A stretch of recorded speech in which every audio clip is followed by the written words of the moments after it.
50 قرش النص جنيه اهو، اللي بيتباع ب5000 جنيه على السوشيال ميديا 2005. واضح كده؟ نعرف كل التفاصيل عن ال50 قرش، وهل هي فعلا مطلوبة بالرقم ده ولا لا. قبل ما نبدأ الفيديو بتاعنا، اللي لسه مشتركش في القناة ينزل دلوقتي يشترك ويفعل زر الجرس على الكل عشان يوصل لكم كل الفيديوهات الجديدة. ويلا نبدأ الفيديو بتاعنا كده سريعا بعد الانترو.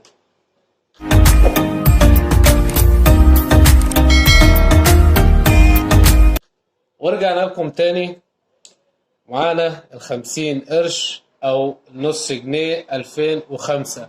في على الفيسبوك جروبات كتير جدا، في منها مجموعة داخلين اللي هم يرفعوا في سعر ال50 قرش اللي هي 2005، ويقولوا ب5000 جنيه عشان الناس كلها تجري تشتري النص جنيه ده، ويدخلهم هم اللي يبيعوا للناس النص جنيه. لازم كلنا نفهم الفكرة ماشية ازاي. يعني احنا دلوقتي بندخل على الجروبات بتاعة الفيس، نلاقي ناس عارضة طالبين ال50 قرش 2005. طيب هي كتير جدا ومتوفرة مع كل الناس. طيب الناس ديت الهدف منهم ان هم يعملوا كده ليه؟ عشان يغلوا سعر العملة. دي حاجة. تاني حاجة ان هم اللي يدخلوا يبيعهم بالسعر الغالي، تيجي انت تشتري وتلم اللي في السوق منهم، هم تيجي تبيع مش هتبيع النص جنيه عادي خالص. ما يعملش الاسعار دي نهائي.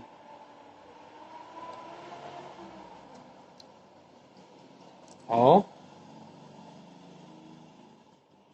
ما يعملش الاسعار دي خالص.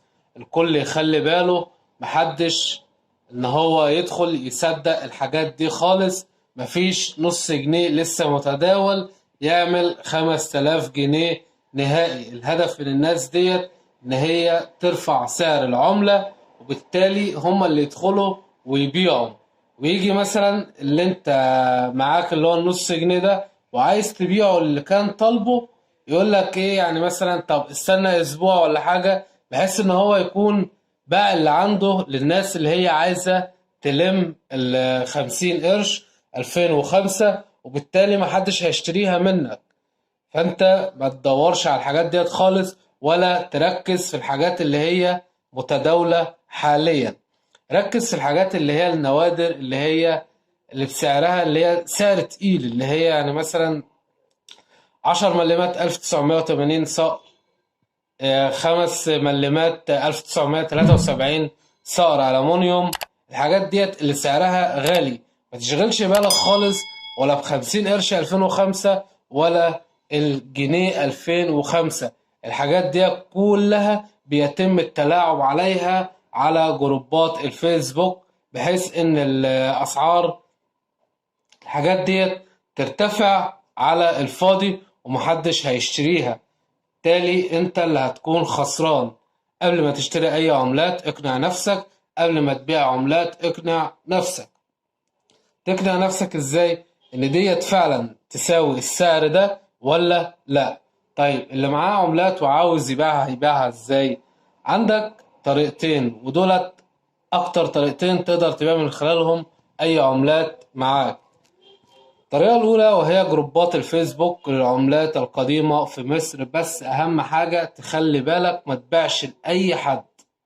يعني حد اللي هو هتثق فيه تقابله، وتخلي بالك لأن فيه بيتم تبديل العملات. يعني اللي بيجي يشتري منك العملات بيبدلها حاجة، مثلا هو بياخد الحاجة اللي معاك اللي هي مظبوطة وبيبدلها لك بحاجة يا مزورة يا إما حاجة بايظة. كل يخلي باله من بيع العملات. الأيام دي كتير جدا بيتم التلاعب عليها. طيب الطريقة التانية وهي تطبيق أوليكس. تقدر برضو تبيع من خلاله أي عملات معاك. بتصور العملات وش وظهر، وبتبدأ تعمل الإعلان الخاص بيك وتسيب رقم للتواصل. وأهم حاجة تحدد سعر العملة.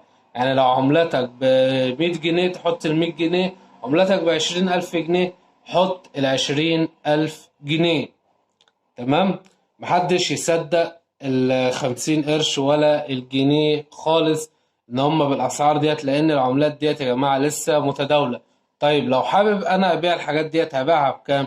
الحاجة ديت مثلا سعرها كده بيكون اسعار رمزية للي حابب يحتفظ بيها، يعني بيكون مثلا ايه، 10 جنيه، 20 جنيه.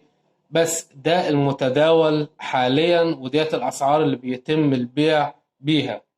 يا ريت اللي استفاد من الفيديو ما ينساش يدعمنا بلايك، سبسكرايب، وتفعيل زر الجرس على الكل عشان يوصل لكم كل الفيديوهات الجديدة. والسلام عليكم ورحمة الله.